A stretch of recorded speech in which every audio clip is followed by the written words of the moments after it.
Hello friends, good morning. मैं धीरज sir आज आपको महाजनपद काल के 50 प्रश्न मैं कराने जा रहा हूं। आप ध्यान से देखिए, टीचर के लिए वेरी इम्पोर्टेंट क्वेश्चन है। आपको पता ही होगा कि आपकी जो एग्ज़ाम है आपको स्टार्ट होने जा रही है 24, 25, 26 अगस्त को। तो पहला क्वेश्चन है फ्रेंड, 16 महाजनपदों की सूची जो उपलब्ध है वो किस में उपलब्ध है? महाभारत में उपलब्ध है, अंगुत्तर निकाय में उपलब्ध है, या छांदोग्य उपनिषद में उपलब्ध है, या संयुक्त निकाय में उपलब्ध है? तो आपको पता होना चाहिए जो छठी सदी में 16 महाजनपद थे उनका जो उपलब्ध है वो अंगुत्तर निकाय में है। इसका सही आंसर आपको अंगुत्तर निकाय होगा। सही आंसर अंगुत्तर निकाय होगा। आपको पता होगा कि उज्जैन का प्राचीनतम नाम क्या है? उज्जैन का प्राचीनतम नाम आपको पता ही होगा कि उज्जैन का प्राचीनतम नाम अवंती है। उज्जैन का प्राचीनतम नाम क्या है? अवंती है। प्राचीन भारत में पहला विदेशी आक्रमण किनके द्वारा किया गया था? प्राचीन भारत में पहला विदेशी आक्रमण किनके द्वारा किया गया था? तो आपको पता होगा ईरानियों के द्वारा ही किया गया था। ईरानियों के द्वारा ही किया गया था। और प्राचीन भारत में दूसरा विदेशी आक्रमण किसके द्वारा किया गया था? तो आपको पता होगा यूनान के द्वारा किया गया था। यूनान के द्वारा किया गया। अब पाँचवा क्वेश्चन देखिए, मगध की प्रथम राजधानी कौन सी थी? मगध का जो प्रथम राजधानी कहाँ थी? मगध का प्रथम राजधानी आपको पता ही होगा राजगीर था। निम्नलिखित में से कौन सा एक ईसा पूर्व 6ठी सदी में प्रारंभ में भारत का सर्वाधिक गति थी? आपको पता ही होगा। इसका आंसर आप कमेंट सेक्शन में बताइए। गंधार था, कोसाम था, काशी था, या मगध था? तो आपको पता होगा सबसे पहले मगध था। 6ठी सदी ईस्वी पूर्व में शक्तिशाली मतलब साम्राज्य कौन सा था? इसका अर्थ पूछना है कि 6ठी सदी पूर्व में जो 16 महाजनपद थे उसमें शक्तिशाली कौन था? तो मगध था। आप इस क्वेश्चन को ध्यान से पढ़िए क्या कह रहा है। 7वां क्वेश्चन क्या कह रहा है, निम्नलिखित में से किस राज्य में गणतंत्रात्मक शासन व्यवस्था नहीं था? आपको पूछ रहा है किसमें गणतंत्रात्मक शासन व्यवस्था नहीं था? तो मगध। आपको पता होगा कि सर्वप्रथम गणतंत्रात्मक जो व्यवस्था थी वो सर्वप्रथम वैशाली के लिच्छवी ने सर्वप्रथम किया था। 8वां नंबर, निम्न में से कौन सिकंदर के साथ भारत आने वाला इतिहासकार नहीं था? तो निम्नलिखित में से कौन सिकंदर के साथ भारत आने वाला इतिहासकार नहीं था? तो हेरोडोटस था। हेरोडोटस जो सिकंदर के साथ नहीं आया था। सिकंदर के साथ नहीं आया था। महाजनपद काल में श्रेणियों के संचालक को क्या कहा जाता है? महाजनपद काल में श्रेणियों के संचालक को श्रेष्ठिन कहा जाता है। श्रेष्ठिन कहा जाता है। ऑप्शन नंबर ए सही है। विश्व का पहला गणतंत्रात्मक वैशाली में किसके द्वारा स्थापित किया गया था? आपको पहले ही मैं बता दिया था कि सर्वप्रथम लिच्छवी ने ही पहला गणतंत्रात्मक। इस क्वेश्चन वेरी इंपॉर्टेंट है। लिच्छवी ने स्टार्ट किया था। निम्नलिखित महाजनपद में से चंपा किसकी राजधानी थी? चंपा आपको पता होगा अंक की राजधानी है। चंपा किसकी राजधानी? अंक की राजधानी है। काशी किसकी राजधानी है? आप बताइए, काशी किसकी राजधानी है? आपको पता ही होगा। वाराणसी की राजधानी काशी है। आपको पता ही है वाराणसी की राजधानी काशी है। यहाँ पे देख लीजिए अगला क्वेश्चन,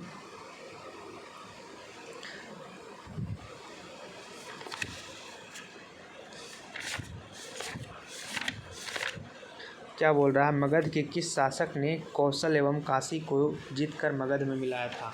कौशल एवं काशी बोलेगा तो आप आंसर देंगे अजातशत्रु, लेकिन जहाँ बोल देगा कि ऑलरेडी सिर्फ अवंती को किसने जीता था? अवंती को किसने जीता था?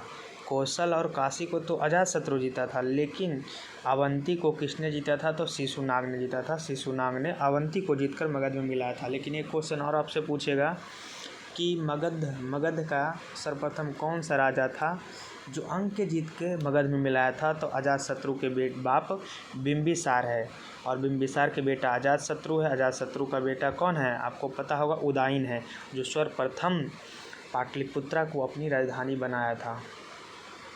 कौन सी नदी ने मगध के यातायात, जल वितरण एवं जमीन को उपजाऊ बनाने के महत्वपूर्ण योगदान निभाया था? तो गंगा प्लस सोन ने ही निभाया था। गंगा प्लस सोन ने ही निभाया था। निम्नलिखित में से कौन 14 नंबर क्वेश्चन क्या बोल रहा है, निम्नलिखित में से कौन सा एक युग्म सही है। आप बताइए इनमें से कौन सा युग्म सही है। आपको पता है गंधार की राजधानी कहाँ है, तो तक्षशिला है। यहाँ दिया हुआ मथुरा जो गलत है। अंग की राजधानी कहाँ है, तो चंपा है। यहाँ दिया हुआ उज्जैन जो गलत है।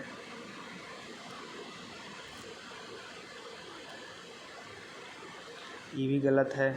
यहाँ क्या दिया, अवंती, अवंती की राजधानी क्या दिया था, सोतवती दिया है। अवंती की राजधानी क्या होती है, उज्जैन होती है। यहाँ दिया सही ऑप्शन नंबर डी कि कंबोज की राजधानी क्या है, तो राजपुर या हाटक, राजपुर या हाटक, ऑप्शन नंबर डी सही है। यहाँ से आप 15 नंबर क्वेश्चन देखिए।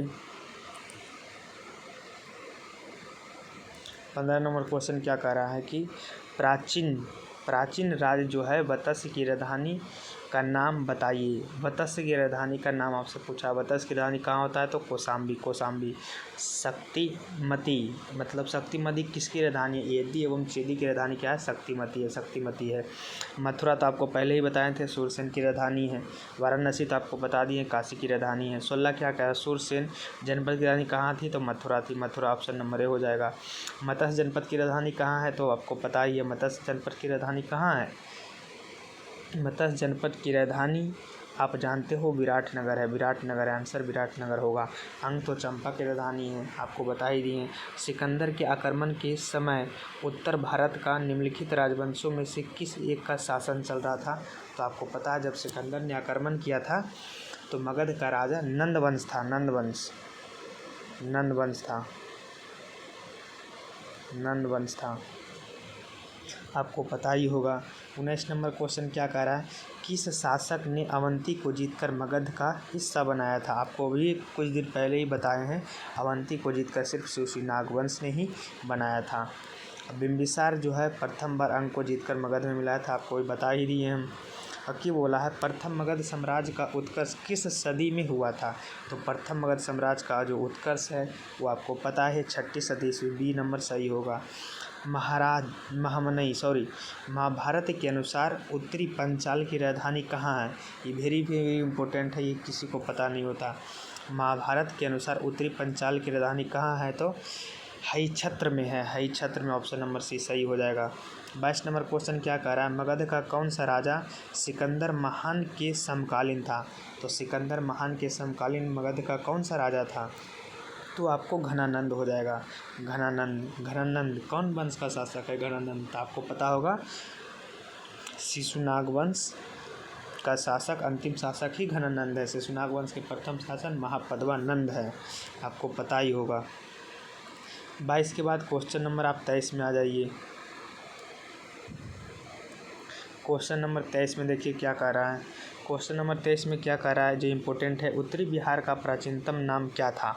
उत्तरी बिहार का प्राचीनतम नाम वज्जी था। वज्जी जी, वज्जी की राजधानी क्या है, वैशाली है। किस मगध शासक ने गंगा नदी के तट पर पाटलिपुत्र नगर की स्थापना किया था। क्या बोला, पाटलिपुत्र नगर की स्थापना पूछेगा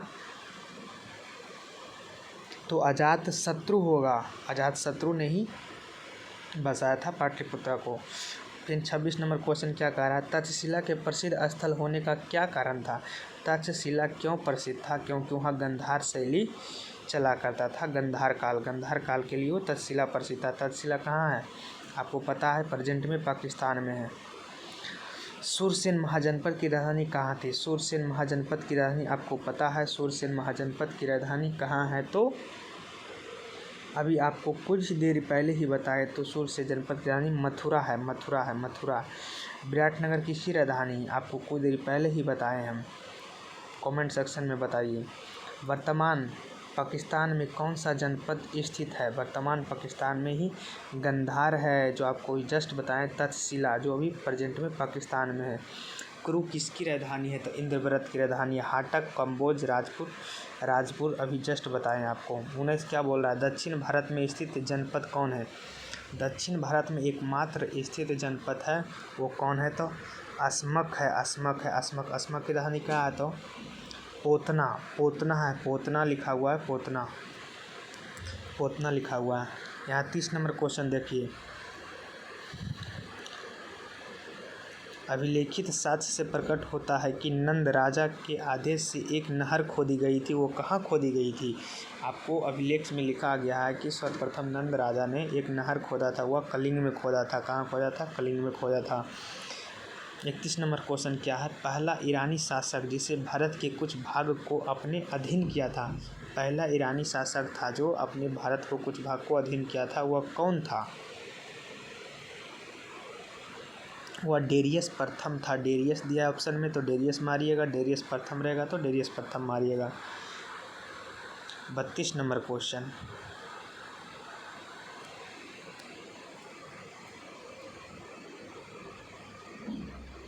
32 नंबर क्वेश्चन देखिए क्या बोल रहा है। 32 नंबर क्वेश्चन में क्या बोल रहा है? बोल रहा है कि पहला ईरानी शासक जिसने भारत के कुछ भाग को अपने अधीन किया था। पहला ईरानी शासक तो बता ही है, डेरियस था। और 32 बोल रहा है, 32 क्या बोल रहा है? वज्जी संघ के विरुद्ध मगध राजा के किस शासक ने प्रथम बार रथ मूसल का अर्थ क्या होता है? एक साथ रथ जिसके साथ गद्दा जैसे हाथी घोड़ा तथा महाशिल्क कंठक मतलब पत्थरों से फेंक कर युद्ध लड़ा था, वो कौन था? तो अजातशत्रु था। अजातशत्रु आपको पता है ना? अजातशत्रु ने 32 साल, अजातशत्रु किस वंश का था? तो हर्यक वंश का था। उन्होंने, इसके पिता बिंबिसार है। इसके पिता बिंबिसार है, जो आपको पता है ना, ये शासन किए थे 544 ईस्वी में स्टार्ट हुआ था। उनके शासनकाल जो 490 तक चला था बिंबिसार का भी। उसका बेटा अजातशत्रु है जिसका शासनकाल 492 बीसी से लेके 461 बीसी तक चला था। उसका बेटा ही उदयन है। इसी को कहा जाता है, ये मतलब पत्थरों से एक लड़ाई करते थे और हाथी पत्थर को लेकर ही लड़ाई करते थे। क्या बोला? 33 नंबर पर किस शासक ने अवंती को जीतकर मगध में मिलाया था? तो आपको अभी कुछ देर पहले ही बताए हैं कि शिशुनाग ही था जो अवंती को जीतकर मगध में मिलाया था। आपको पता है ना? यहाँ देखिए, बिंबिसार का शासनकाल 52 साल तक था। इसका बेटा 544 बीसी से 492 बीसी तक था। यहाँ देख लीजिए 492 से लेके 461 बीसी तक था।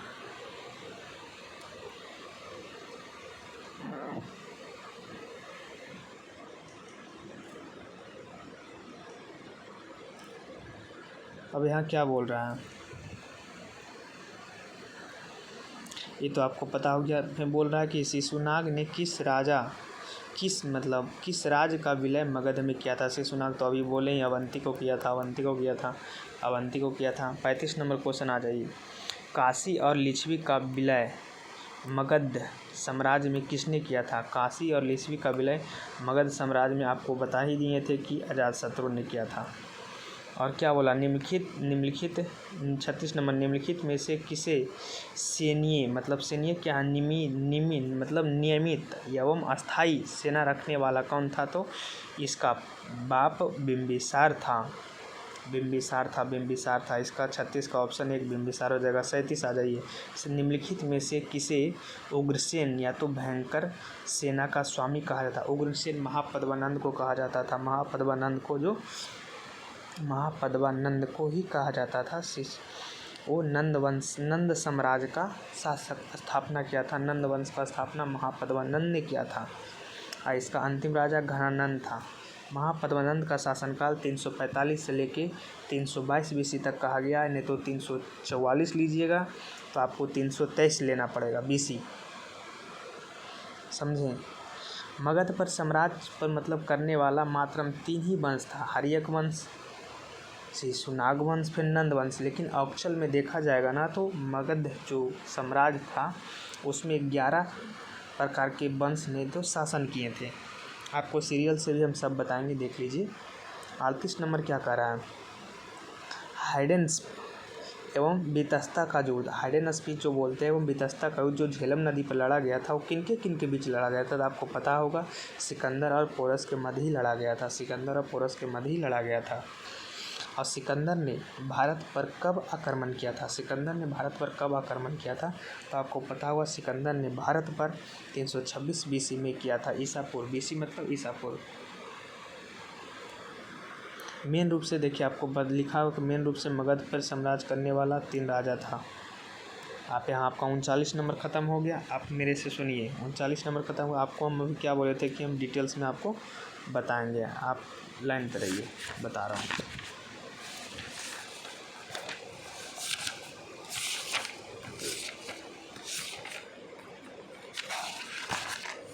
आप देख लीजिए, मगध साम्राज्य है, वो मगध साम्राज्य की क्लियर मैं बता रहा हूँ। लाइन पर ही कहाँ पर लिखते हैं, यहाँ पे जो मगध है, मगध पर शासन किया था पहला बृहद्रथ वंश ने। पहला बृहद्रथ वंश ने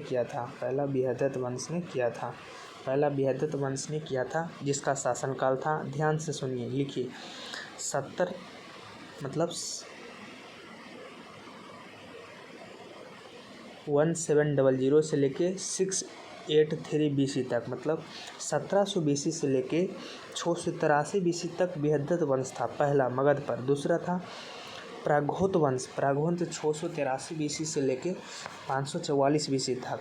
तीसरा हर्यक वंश आता है, जो 544 BC से लेके 413 BC तक। हर्यक वंश 544 BC से 413 BC तक।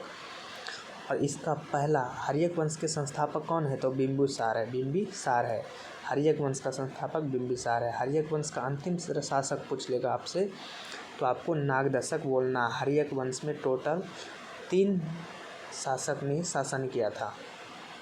बिंबिसार के बेटा अजातशत्रु का बेटा उदयन और फिर नागदशक, मतलब 4। हर्यक वंश में 4 शासक ने राज किया था। उसके बाद आता 413 में हर्यक वंश समाप्त हो गया। उसके बाद आ गया शिशुनाग वंश। शिशुनाग वंश जो है 413 ईस्वी से लेकर 345 BC तक इसका शासनकाल चला था। शिशुनाग वंश में आपको पता है शिशुनाग वंश की स्थापना किसने किया था? तो शिशुनाग ने ही किया था। और शिशुनाग वंश के अंतिम राजा कौन है? तो आपको नंदीवर्धन या तो पंचक, नंदीवर्धन और पंचक, ये कालाशोक का, इसमें 3 शासक था।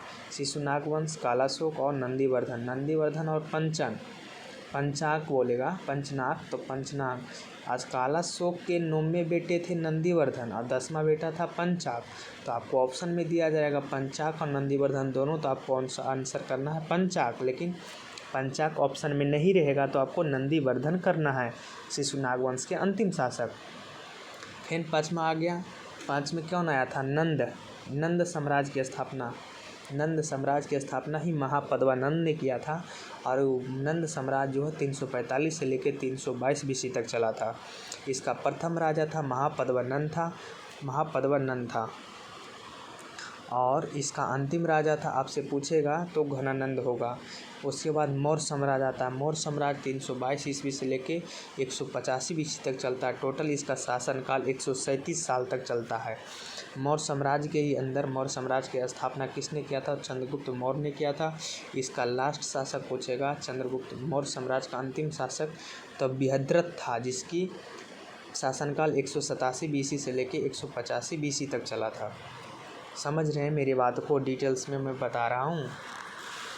अब क्वेश्चन पे आ जाइए। कहाँ तक कर लिए थे? 136 तक कर लिए थे। 137 आ जाइए। 137 भी हो गया था। 139 भी हो गया था। सिकंदर ने भारत पर कब आक्रमण किया था? 326 BC में किया था। अब आ जाइए यहाँ देख लीजिए। 40 नंबर क्वेश्चन पूछा है कि हर्यक वंश के किस शासक ने कुनिक कहा जाता है? हर्यक वंश के किस शासक को कुनिक कहा जाता है? अजातशत्रु को ही कुनिक कहा जाता है। डिटेल्स में देखिए मैं लिख दिया हूँ। फर्स्ट शासक था बिंबिसार, दूसरा शासक था कौन? अजातशत्रु, तीसरा शासक था उदयन, मतलब 3 शासक किया था। और चौथा में तो आपको पता ही होगा, हर्यक वंश का अंतिम शासक नागदशक है। और यहाँ लिख भी दिया हूँ, अंतिम शासक नागदशक है, जिसका शासनकाल 437 BC से लेकर 413 BC तक रहा था। अब आ जाइए 41 नंबर क्वेश्चन। 41 नंबर क्वेश्चन क्या था? यहाँ देखिए मैं लिख भी दिया हूँ। यहाँ 4 राजा है। यहाँ क्या लिखा है? शिशुनाग वंश, जिसके समय में वैशाली में द्वितीय बौद्ध संधि, किसके समय में वैशाली में द्वितीय बौद्ध संधि हुई थी? तो आपको पता ही होगा द्वितीय बौद्ध संधि किसके शासनकाल में हुआ था? तो आ का अक ऐसे याद कीजिए, आ का अक, आ से अजातशत्रु, आ का मतलब कालाशोक, फिर अकबर, फिर कनिक्स, आ का अक। पहला बौद्ध संगीति कब हुआ था? 583 BC, मतलब 483 BC, फिर 383, फिर 250, 251। इसका सही अर्सन आपको पता होता है, कालाशोक के समय ही हुआ था दूसरे बौद्ध संगीति का अध्ययन। 42 नंबर क्वेश्चन क्या बोल रहा है? 323 ईस्वी पूर्व में सिकंदर महान की मृत्यु कहाँ हुई थी? तो सिकंदर महान की मृत्यु ही बेबीलोन में हुई थी, बेबीलोन में हुई थी। 43 के बेबीलोन हो जाएगा। पाली ग्रंथों में गांव के मुखिया को क्या कहा जाता था? पाली ग्रंथों में गांव के मुखिया को क्या कहा जाता है? पाली ग्रंथों में गांव के मुखिया को क्या कहा जाता है? ग्राम भोजक कहा जाता है, ग्राम भोजक। पाली ग्रंथों में ग्राम मुखिया को ग्राम भोजक कहा जाता है। 44 नंबर आपको दिख रहा होगा कि नंद वंश का संस्थापक कौन था? तो आपको बता ही था, महापद्मानंद था, महापद्मानंद था, महापद्मानंद था। डिटेल्स देखिए। 45 नंबर क्वेश्चन। 45 नंबर क्वेश्चन क्या है? ग्रीक यूनानी लेखकों द्वारा किस अग्रमिज जेंडर मिर्ज कहा गया था? किसे अग्रमिज या तो जेंडर मिर्ज कहा गया था? आपको पता ही होगा कि आपको घनानंद को कहा गया था, घनानंद को कहा गया था, घनानंद को कहा गया था, घनानंद को। किस शासक द्वारा सर्वप्रथम पाटलिपुत्रा की राजधानी के रूप में चयन किया गया था? आपको मैं पहले ही बता गया हूँ कि उदयन था। उदयन किसका बेटा है? तो आपको पता है, अजातशत्रु का बेटा है। 47 नंबर क्वेश्चन। मगध साम्राज्य का इतिहास प्रदान किया गया है, किसमें किया गया है? आपको ये क्वेश्चन बढ़िया से देख लीजिए। तो महावंश को कहा गया है, महावंश में ही मगध साम्राज्य का इतिहास प्रदान किया गया है। 48 नंबर। बिंबिसार जो मगध के सिंहासन पर आसनी कब लिए थे? बिंबिसार का शासनकाल 544 से ईस्वी में आता है, तो ये 544 ईस्वी पूर्व में ही ये गद्दी पे बैठे थे। 49 नंबर क्वेश्चन है, बिंबिसार ने महात्मा बुद्ध को बिहार दान में दिया था। बिहार का कौन सा क्षेत्र दान में दिया था? तो आपको पता है ना, वेणुवन को ही महात्मा बुद्ध को दान में दिया था। बिंबिसार हर्यक वंश का शासक था, हर्यक वंश का संस्थापक था। और 49 नंबर हो गया। अब आ जाइए 50 में। आपको मैं बोला था 50 क्वेश्चन कराऊंगा। 50 में क्या बोल रहा है?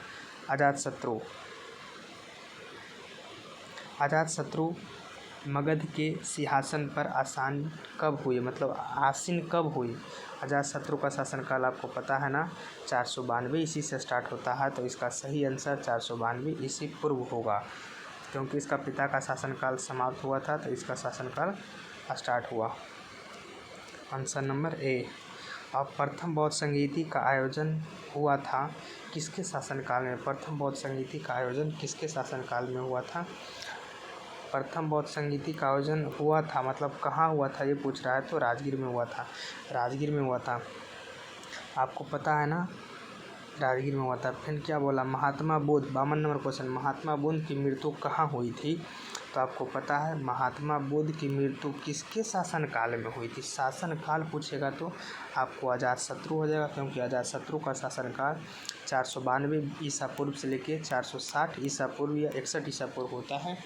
इसी के समय आपका गौतम बुद्ध की मृत्यु कब होती है? तो 483 BC, जो इसके बीच आएगा। गौतम बुद्ध का जन्म 563 ईस्वी पूर्व में हुआ था। गौतम बुद्ध ने ही 40 साल जिए थे। गौतम बुद्ध के पिता का नाम शुद्रोधन था और उसकी माता था माया देवी इनकी माता का नाम था। गौतम बुद्ध का जन्म कहाँ होता है? तो लुम्बिनी नेपाल में होता है। इनकी मृत्यु कहाँ होती है? तो कुशीनगर उत्तर प्रदेश में पड़ता है।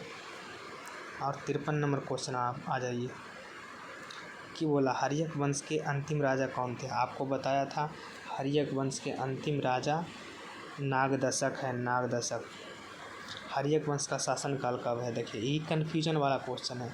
हर्यक वंश स्टार्ट हुआ था 544 से लेके बी नंबर 412, कोई दिक्कत नहीं होगा। 544 से 413 भी ऑप्शन रहेगा तो ये भी सही होगा। और शिशुनाग वंश का शासनकाल कब रहा था? आपको पता है 412 से लेकर 344। इसका ख़त्म हुआ 413 में, तो इसका 413 से 345 स्टार्ट हो गया BC में। और शिशुनाग वंश ने पहली राजधानी कहाँ बनाई थी? तो आपको पता है वैशाली में बनाया था। द्वितीय बौद्ध संगीति का आयोजन हुआ था, कहाँ हुआ था? द्वितीय बौद्ध संगीति भी आपको पता है, द्वितीय बौद्ध संगीति वैशाली में हुआ था। किसने? तो कालाशोक, मतलब कालाशोक के समय हुआ था। शिशुनाग वंश के अंतिम राजा कौन थे? शिशुनाग वंश के अंतिम राजा देख लीजिए। हाँ, पंचम दिया है ना, नंदीवर्धन दोनों दिया है। ये 9वां पुत्र है, 10वां पुत्र, तो ये पंचम ही मारेंगे हम लोग। 59 नंद वंश का शासनकाल कब रहा? तो आपको पता है नंद वंश, शिशुनाग वंश खत्म हुआ तो नंद वंश आया 344 BC से 323 ईस्वी पूर्व में। 323 ईस्वी पूर्व में। महापद्मनंद का वास्तविक नाम कौन है? महापद्मनंद का ही वास्तविक नाम, महापद्मनंद का वास्तविक नाम कौन है? महापद्मनंद का वास्तविक नाम उग्रसेन। इसी को उग्रसेन के नाम से भी जाना जाता है, उग्रसेन के नाम से भी जाना जाता है। C number option. हाथी गुफा अभिलेख संबंधित है, किससे संबंधित है? हाथी गुफा अभिलेख आपको खारवेल से संबंधित है, खारवेल से। A number option. ये सेशन आपको कैसा लगा फ्रेंड? आप कमेंट सेक्शन में बताइए। मैं सभी का वीडियो आपको लेकर आऊँगा। आज हिस्ट्री है, कल पॉलिटी होगा, फिर फिजिक्स, केमिस्ट्री, सभी का। जय हिंद, जय भारत।